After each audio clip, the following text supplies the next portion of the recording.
You're listening to The Coffee Hour. I'm Andy Bates. I'm Sarah Golseth. We are continuing our hobby series, or as Sarah calls it, the Happy Hobby series here on The Coffee Hour. Having a lot of fun learning about hobbies from our friends here on The Coffee Hour. What are some hobbies that have been meaningful to you, especially during this time of pandemic and change in our pace and in our lives as well? So excited to share another hobby with you. Probably familiar to some of you. I'd say probably about half of our listeners, maybe a third of our listeners. Looking forward to sharing with you another hobby today. Thanks to Concordia University, Wisconsin for supporting the Coffee Hour. Find out more about Concordia University, Wisconsin at cuw.edu. Live uncommon. Joining us today, Pastor David Goehmann from Christ Lutheran Church in Norfolk, Nebraska. Pastor Goehmann, thanks so much for being our guest today on the Coffee Hour. Thank you. Yeah, it's great to be here. All right, did I get it right? Do you pronounce it Norfolk? Oh, yeah. I'm not from Nebraska. If you're local, it's Norfolk. Norfolk. But if you're not, Norfolk. So we accept that as well. I go back and forth since, I've lived here 3 years or 3.5 years. So I bounce back and forth depending on who I'm talking to. And for our listeners who recognize the name, they might also remember that we talk with Deaconess Heidi Goehmann on Mental Health Monday. So yes, there is an association here, right? Yes, we are married. Yes, indeed. I'm not ashamed to say it. Oh, good. That's good. Yeah. So we are continuing our Happy Hobby series here. What is your happy hobby, Pastor Goehmann? Hunting. Yeah, my and a lot of people have maybe a general hobby, but like mine's more specific. So I guess we'll talk about that. Okay, what makes it specific? Well, it's only for deer. I guess I have done a little bit of turkey hunting, but specifically with my bow. So it's bow hunting. Ooh. So bow hunting. So you're using a bow to hunt deer. Yes. Got it. Mm-hmm. So it's very, very specific. All right. Very zeroed in, very tuned in. So you hunt deer, and this season is coming up pretty soon, isn't it? Is it bow season right now? It actually is in Nebraska. So it starts September 1st in Nebraska. And yet here you are talking to us. Yes. That's so gracious of you. Yeah. Well, I would say a half hour ago, I was working on getting my bow tuned in and set up. So I try to find time to do that, especially just practicing archery. So yeah. So how far away do you have to travel to go bow hunting? Well, it's been really awesome here. I had just 5 miles out of town. I had 2 different spots that were 5 miles out of town. So that was very quick to get to those spots. But unfortunately, with hunting, you have different landowners to work with and different hunters. So I lost those 2 spots, unfortunately. Someone else wanted to hunt them. So now it takes me, it's about a half hour to get to my spots now. So yeah, but that's not terrible. I've driven like almost an hour when I live in Ohio to get to some of my favorite spots. So there are so many things I want to know. But first, why such a specific little niche of hunting? I know there's several different kinds, and of course you can hunt all different kinds of things, but why deer and why with a bow? Well, I think it had something to do with the fact that I basically taught myself for the most part. And so a lot of the things that I've learned have been, I don't know, it's just rewarding, I guess, for me that I have like kind of done these things for myself and figured them out. But I did a rifle hunt and I've gotten deer before with that, but it didn't seem to have the same excitement because the deer weren't as close. I think that's the biggest thing. They have to be close And I think that's just what makes it the most fun. Sure. So what makes bow hunting unique or uniquely different from rifle hunting? I think mostly the bow hunters, almost all bow hunters hunt from a tree stand. And so that is also gives you a whole different look at the woods. You can see farther, you can see kind of in between bushes and things where you wouldn't normally be able to see that. So that's a really exciting thing for me. And it's amazing how much more you can see by just being up like 15 feet in the air. So So with your tree stand, do you build a tree stand or do you buy one? Or how does that all work? um, I kind of messed around kind of building my own before, and then I found those to be not necessarily as reliable. So so I just buy them now. I'm cheap, or not cheap. I I have to pay for that so that I can be pretty sure that I'm going to be safe and everything. And actually, though, for 3 years now, I did put up a stand in a pine tree, and I didn't use a ladder for that. So that was I felt pretty confident in my tree climbing skills. Um, so I did do that, but the pine trees are easier to climb. So most of the time, actually, okay, sorry, I'm getting on a tangent, but the last year I actually just climbed a tree myself and just sat in the tree and I shot a deer. So that was Without a stand. but I was just, I don't know. Sometimes you just get creative with it, but Were you covered in sap by the time you were done? Oh. I was pretty sore from kind of like sitting on the branch. Yeah. But um, yeah, and it was a little bit hard to get down in the dark as well. So that took a while. Yeah, I would imagine it would be kind of hard to get down, especially if you actually get a deer.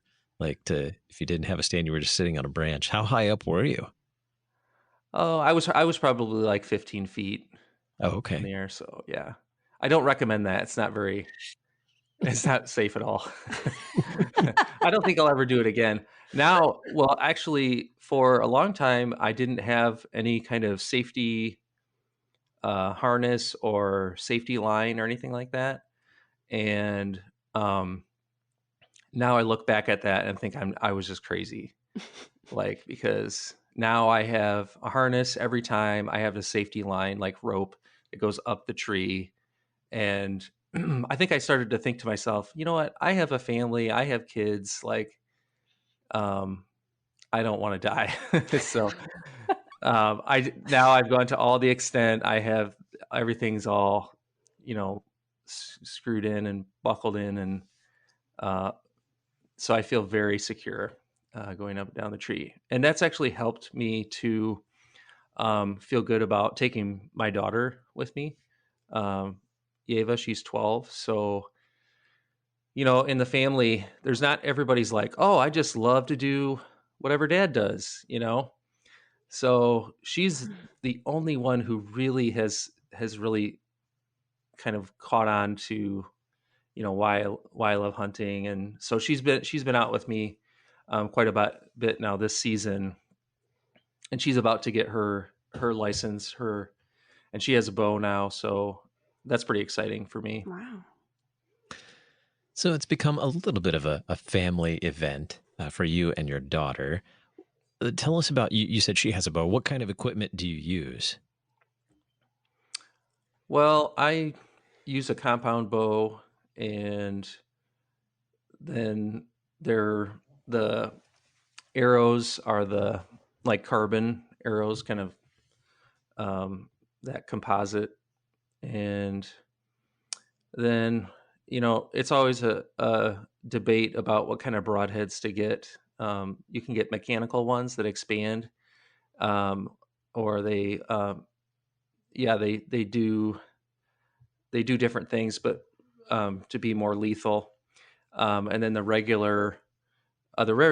called fixed broadheads. Those are the ones they're fixed, so um, they stay there. What is a broadhead? The broadhead is the tip of the arrow. Uh-huh. Like it's, sharp and pointy and usually some type of triangle shape. Sure, that makes sense. Yeah. Mm-hmm. Sorry, yeah. There's Not everybody knows. always lingo for these things. Right, I know. It's so ingrained in my head. I don't even think about it. So. Are there different types of bows? You mentioned a composite one. Are there different styles of bows that other bow hunters like to use? Yeah, there's a couple of the other ones that are pretty common are the recurve bow. So it's like the name, it's got like a curve on both of the limbs of the bow. And so when you pull it back, that those curves, they like create energy to be able to shoot the bow. And those are, they're not really they're not mechanical. It's like a traditional kind of bow. And then there's the long bow, which it doesn't have the curves on it. It just is straight up and down. Basically like a stick, that's the long bow, and that's more difficult to pull back. And you have to pull to get your energy. Pretty much all of the energy comes from your pull, unlike the other bows. The nice thing about the compound bows is they have what's called a let off. So you take all of your strength to pull back the bow, but then once you get to as far as you're going to pull, then it kind of releases the tension, and then you can just kind of sit and have the bow comfortably in your hands, and you don't have to be creating the tension the whole time. So that let off, that's why most guys have the compound bows, because then you can like hold it in one position, like while the deer is walking, and you're not like using a ton of energy, and then you can shoot when you're ready. So you're not like building your own bow or anything like that. That would be really crazy. No, I'm not like, I haven't built a bow before, with like sticks and rocks and stuff. I haven't gotten that crazy. So the compound bow sounds pretty intense. That sounds like quite the piece of equipment for deer hunting. We have more to talk about in our Happy Hobby series. We're talking with Pastor David Goehmann from Christ Lutheran Church in Norfolk, Nebraska. We're talking about hunting today. We'll be right back in just a moment. I'm Andy Bates. I'm Sarah Gulseth.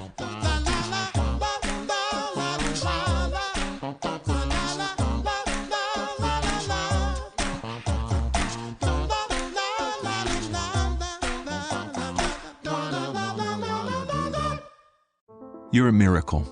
You know that, right? A living, breathing, one-of-a-kind miracle. You were created to stand apart, to share your gifts in the service of others, to make an uncommon impact in a common world. And at Concordia University, it's our mission to help you do that, to live uncommon. To learn more about Concordia, go to cuw.edu.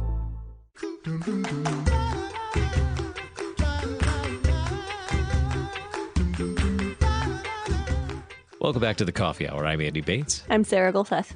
We are continuing our Happy Hobby series here on the Coffee Hour. Today we're talking with Pastor David Goehmann of Christ Lutheran Church in Norfolk, Nebraska, talking about hunting today, particularly bow hunting for deer season. And deer season has already begun, and he is so gracious in spending time with us today talking about deer hunting instead of actually being out deer hunting during bow season. So we appreciate that. Now, we've talked a little bit about the equipment and where you go hunting.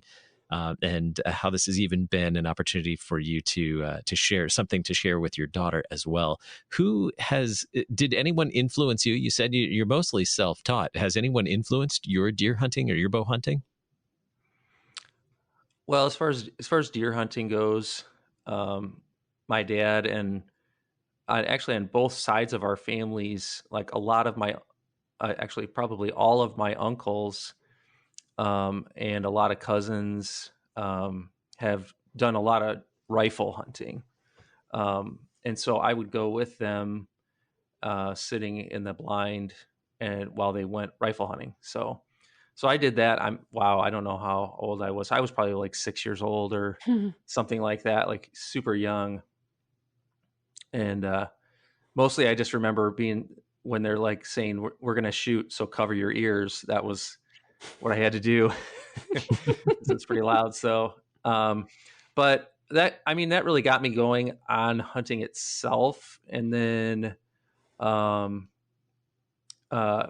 my dad, he did go bow hunting a little bit, but he didn't really do it very much. And my brother kind of got started on it. My brother went, for like a season or two, um, before our whole family moved. We lived in, um, northern Michigan at the time, and then when we picked up and we moved to, Hemlock, Michigan, near Saginaw, that's when there was kind of a break in the whole hunting deal. Like my dad didn't go, and my brother was off to college by then, so it was kind of like nothing was happening. Well, that's when um, actually, I guess it was my uncle who just gave me his bow. Um, my and so anyway, from that time on, it was kind of like it was an old compound bow, so it wasn't like the newer ones that are all like kind of like fancy and have lots of gears on the in the bows. So it was pretty old school. And but I used it, and I put up my own stand. I went hunting by myself essentially. My dad didn't even go with me at that time because I don't know. It was just something I started doing, and it was fun. And so ever since then, uh, I I've just been going on my own. And then, of course, along the way, you pick up like some hunting buddies, so that's always fun. So I kind of passing it down to other people. And there's actually one guy that he went hunting with me a lot, and during that time, I kind of take credit for helping him become a pastor. So he so that was pretty rewarding as well, being able to kind of teach him and lead him and guide him with that. So yeah. That is really cool. It's amazing what can come out of these relationships when you bond over some shared hobby or shared experiences. It's really cool.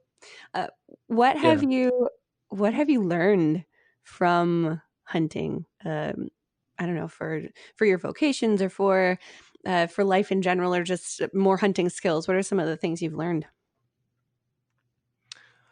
I think, one of the things is just although we've talked about all kinds of things like mechanics and all the practicing and all that stuff, just sitting and being quiet, in the woods is really, although I'm definitely have a lot of experience and put a lot of practice into shooting and all that stuff, like it still remains kind of the main thing for me, just to be able to sit and just relax and just enjoy being in nature, enjoy being in God's creation.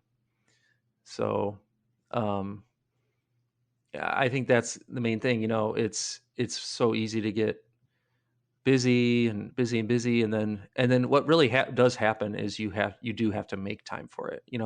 Just like any hobby, I think you have to make time for it. Otherwise, you're not going to keep doing it. And so it's kind of like the discipline to do nothing, kind of to sit, you know. So, and it's nice to be in this time of the season because before the season starts, doing a lot of practice, you're getting ready to scout and put up field cameras and all these different things. But now that the season starts, you just sit and you're just waiting and you're ready. That's one thing. Tell me more about the practice and the training. You mentioned practice earlier. Tell me more about the practice to prepare for a season.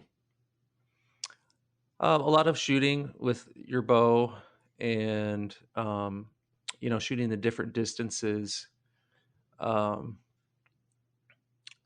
also, I think I put a great deal of thought into where I put my tree stands, where they set them up. And So that takes a lot of kind of scouting and kind of knowing where the trails are. It's really difficult if you haven't hunted a spot before to kind of figure out where the deer are and stuff. But that actually involves a lot of talking to the farmers and the landowners, because they know everything. They know, oh, the deer, they come out of here and they go over there. Mm-hmm. So it's actually, there's a whole lot of things you can do to get ready for the season. Mm-hmm. Yeah. Mm-hmm. What are some of your insights for people who want to get into hunting or start hunting? I know we've thrown out a lot of things you can do and equipment you can have, but where would you maybe suggest someone start if they're interested in starting this? I know in our area, and I don't know if it's like this everywhere, but there's 4-H. They will essentially teach kids how to archery shoot, Mm-hmm. and I have an archery club here.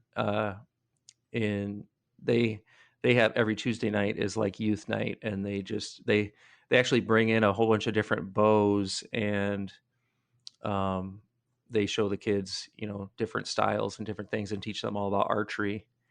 So and then you really do have to have, I mean, granted, I kind of taught myself some of the things going on with bow hunting, but I did have some kind of knowledgeable people that were my my family, or some other just friends. I had friends in congregations that had gone bow hunting before, um, and so they kind of they I don't know, they kind of explain some of the things, and it kind of gets you excited for it.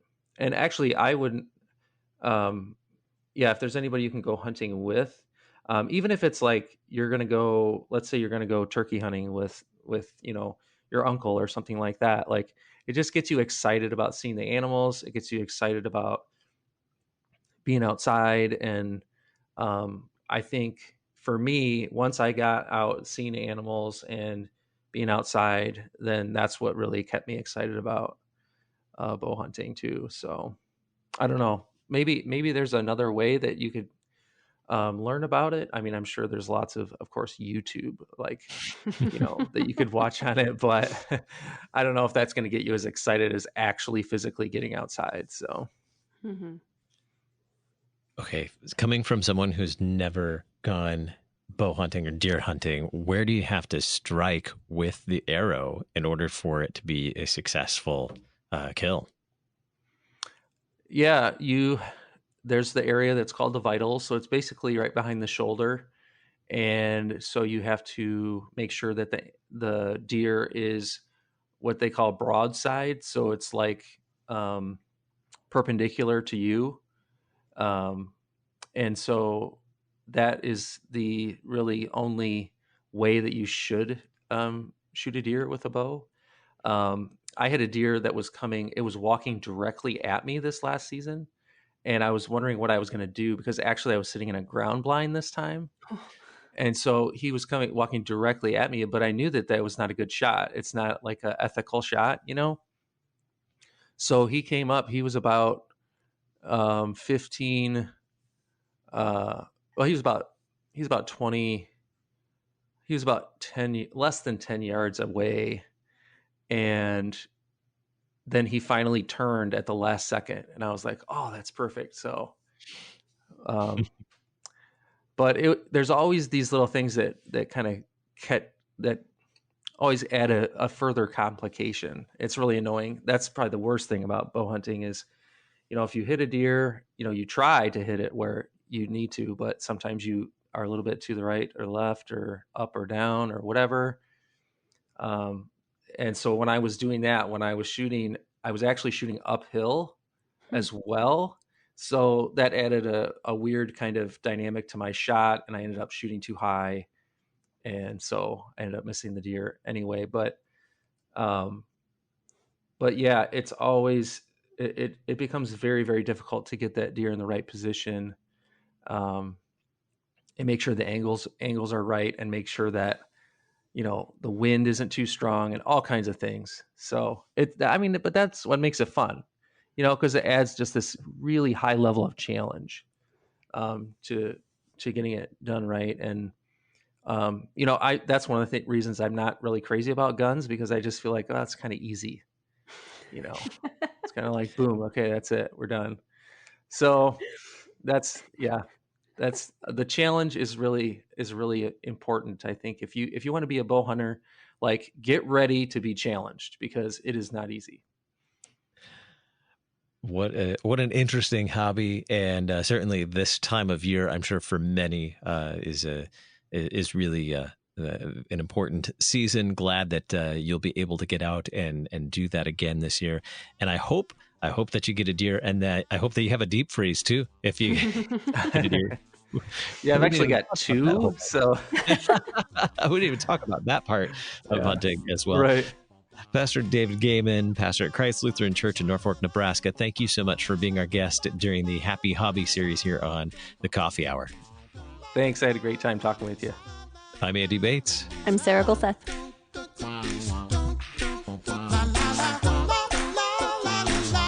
The Coffee Hour with Andy and Sarah is a production of KFUO. To support the Coffee Hour and KFUO Radio, visit KFUO.org. You can also text KFUO to 41444 or send an email to gifts@KFUO.org. And you can call us at 800-844-0524. KFUO. Christ for you, anytime, anywhere.